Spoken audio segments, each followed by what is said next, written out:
he came up with the idea of a special new award scheme, and it was called after him. It was called the Duke of Edinburgh Award. And I was actually very pleased. If you read back on the history of the award, it was the Boys Brigade in Scotland helped the Duke pilot the award. They wanted some young men to try out the award to run a pilot, and it was people from Scotland who took part in that pilot. And I actually know some of the men who got the very first awards. It's now started off in the UK, but it is now very much an international award. So something like 100 countries across the world now deliver the Duke of Edinburgh Award. It's called different names in some places. In some countries where our king is not the monarch, they call it the President's Badge. In Ghana, they call it the Head of State Award, and some countries have different names for it, but they all follow the exact same scheme. And if you think of the Olympic Games, the scheme is organised a bit like medals at the Olympic Games. You get 3 different badges. So you start off at bronze, you're familiar with bronze medal, then a silver award, and gold. So everybody can start at bronze, then progress to silver and to gold. And to get the award, you have to do 4 different things. So the first thing you have to do is have a skill or a hobby. So again, lots of young people here today already have hobbies. I've seen people playing in the band. That would count as a hobby. Computer games nowadays count as a hobby. So if you want to specialise in computer games, you could do that. You could play chess, you could play board games, anything that they would count as a hobby. So maybe making models or cooking, anything like that would come under the skills section. The other section that they have is called community service. You'll be familiar with that. So that might be helping in your church, it could be helping in your own community, maybe tidying up some land, collecting litter. In the UK, we have a lot of pensioners.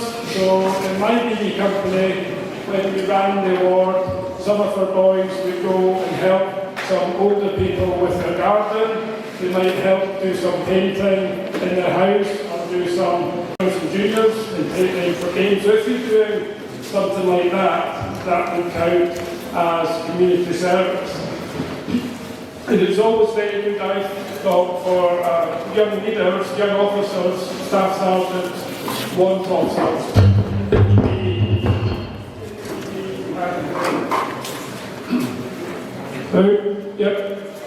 Staff sergeants, warrant officers, those young leaders in BD, that would qualify under the service award. And I always thought it was a good way to help motivate young leaders, because not only are they helping in their own company, they're actually getting an award for doing it as well. So far we've talked about skills and service.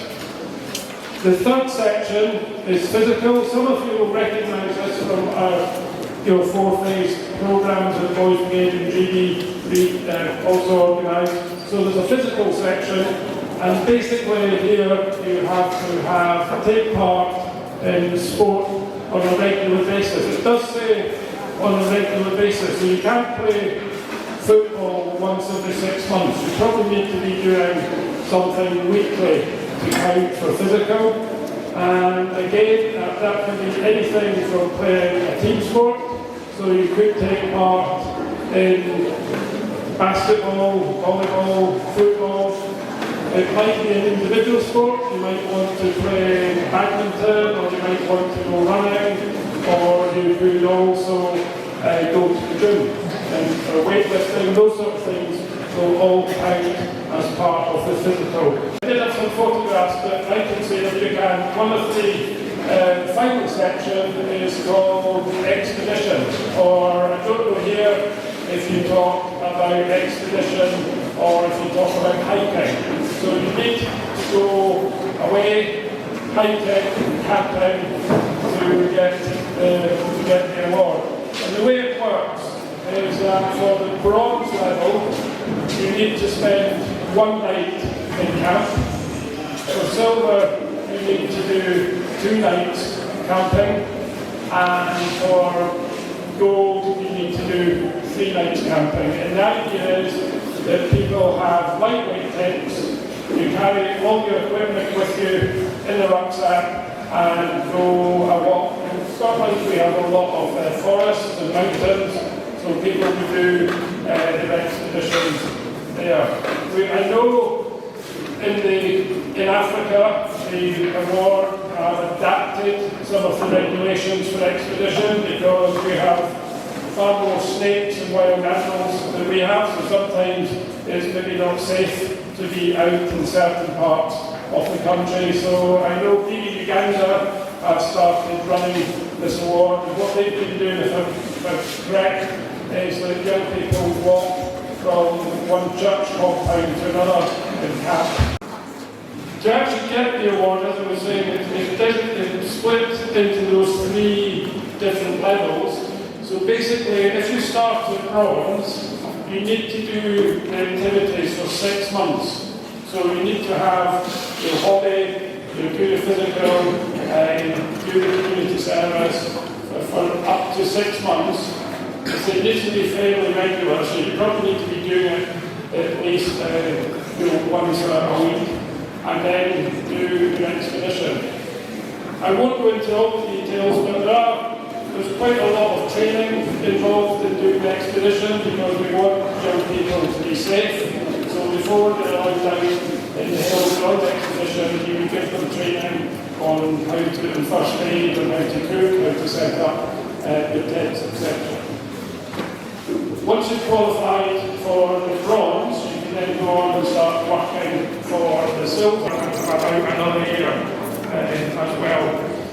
So what I used to find in my own BB company is the young people were interested in the award. We'd have a chat with them, find out what interests they already had. And I used to find in my company it was quite often quite easy for young people to get involved in the programme because they were already doing a lot of things. So some of them, they might be learning to drive, which would count as a skill. They might already be in a football or a rugby team, so that would count as a physical. They were already helping in the Boys Brigade, so that covered as a service. So most people, all the additional thing that they had to do was do the expedition section. So in a lot of cases, it's quite easy to get people involved in the award. The way it actually works is that, and I know BB Kenya, I've been looking at this, I've been talking to BB Rwanda about getting started on this. I'll talk to the Ethiopians later and see if we can get you started too. But the international award, they would give each country a license to operate the award on their behalf. So it's a bit like a franchise, that you would be BB Uganda, signed a minute of agreement with Duke of Edinburgh Award Uganda. That means that they are now entitled to run the award. They get a supply of badges and certificates, so when the young people complete the award, the badges are actually issued from BBHQ here.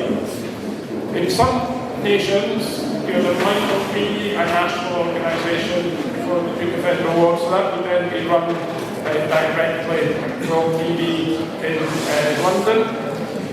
When I started, I never actually had the chance to do the award myself as a boy, but when I started running it as a BB captain, in those days we had a little record book and the young people would write up in the book what they had been doing for the award.